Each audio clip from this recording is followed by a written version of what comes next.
بسم اللہ الرحمن الرحیم۔ اپنے دیکھنے والے، سننے والے، چاہنے والوں کو السلام علیکم ورحمۃ اللہ وبرکاتہ۔ واقعہ کربلا ہمیں کیا درس دیتا ہے اور اس میں ہمیں کیا ملتا ہے، آج میں اپنے چاہنے والوں کو یہ بتانا چاہتا ہوں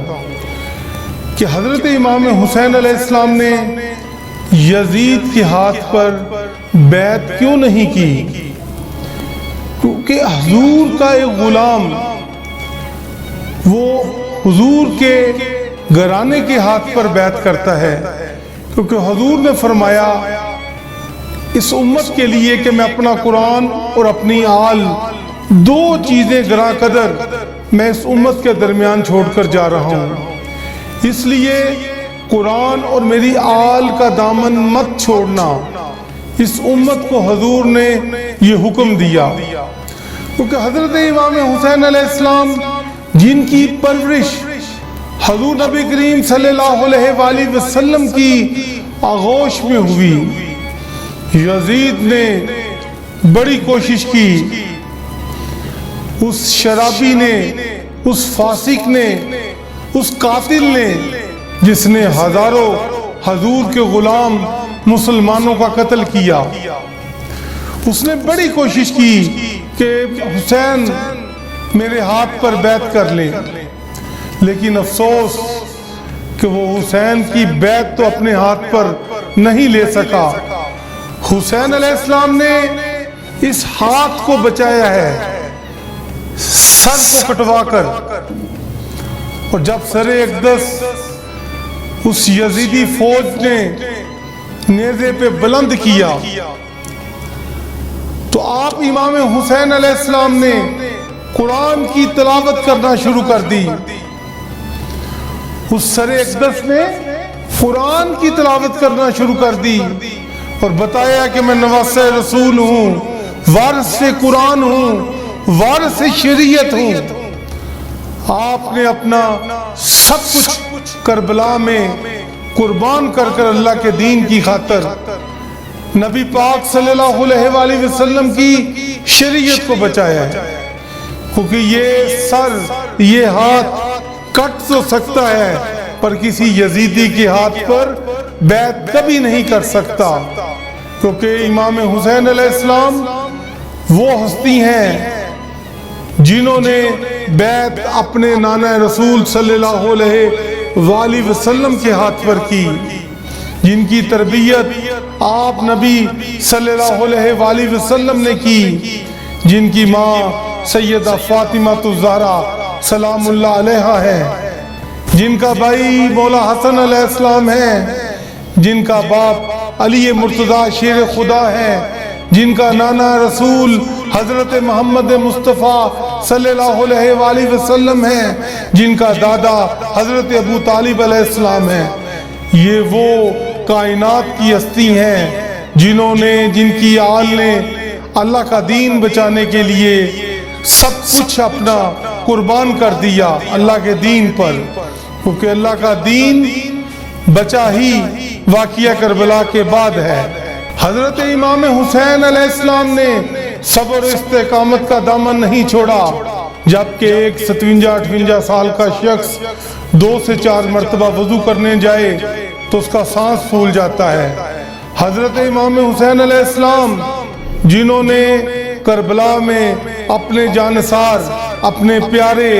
اپنی آل کو سب اللہ کے دین پہ قربان کر دیا، اور یک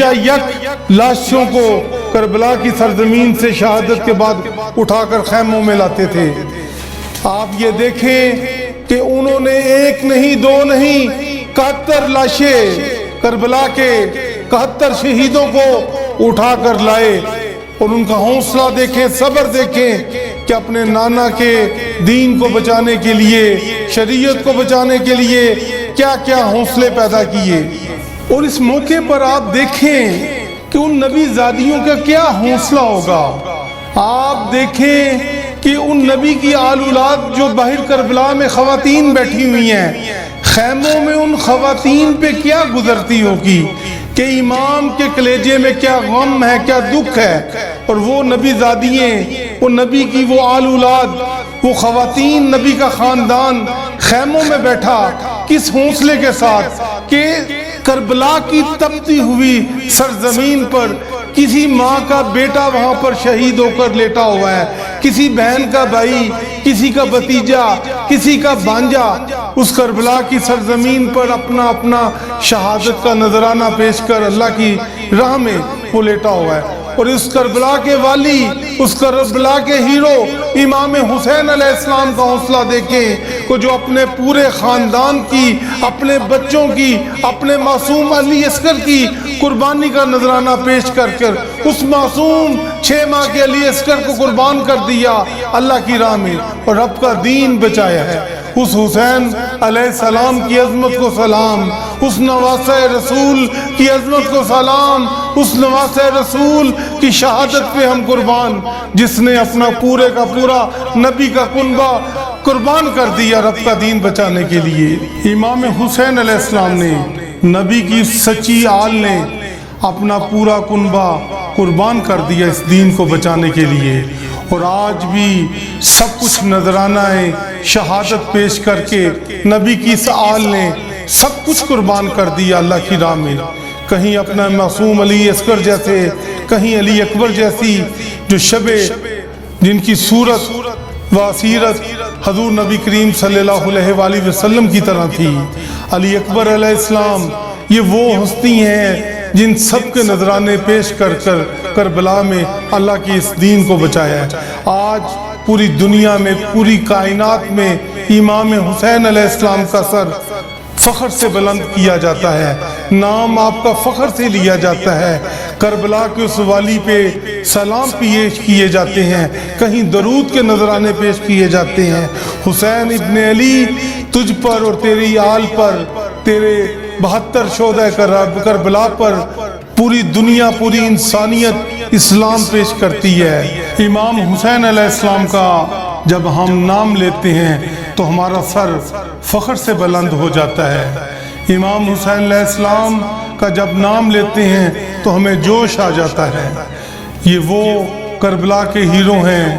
یہ حضور کی وہ پیاری آل ہے جس نے اپنا سب کچھ اللہ کی راہ میں قربان کر کے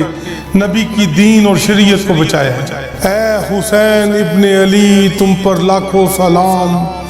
اے آل نبی تجھ پہ لاکھوں سلام۔ اور میں اس موقع پر حضور کے غلاموں کو، حضور کے عاشقوں کو جو حضور اور حضور کی آل سے محبت کرتے ہیں، یہ واقعہ کربلا اور یہ باتیں ہمیں اسی چیز کا درس دیتی ہے کہ ہم محرم الحرام کا احترام کریں۔ کسی بھی مذہب سے تعلق ہے، کسی بھی فرقے سے تعلق ہے، آپ ان ایام کا جتنا ہو سکے احترام کریں، نماز پڑھیں، قرآن پاک پڑھیں، اور اپنے بچوں کو بھی بتائیں کہ یہ ایام میں کیا ہوا تھا، اور یہ پیغام پوری دنیا کو دیں، یہ صدقہ جاریہ کی نیت سے، ثواب کی نیت سے۔ اور حسین پاک کو ماننے کے لیے کسی مذہب یا کسی فرقے کا ہونا ضروری نہیں ہے، ایک اچھا انسان اور حلالی خون ہونا صرف ضروری ہے۔ اور یہ پیغام آپ تک پہنچانا میں اپنا ایک فرض سمجھتا تھا، کیونکہ یہ وہ باتیں ہیں جس کی وجہ سے آپ کی بخشش ہونی ہے۔ آپ سب کو اللہ تعالیٰ صبر و استحکام دے اس واقعے کو سننے کے بعد، اور السلام علیکم ورحمۃ اللہ وبرکاتہ۔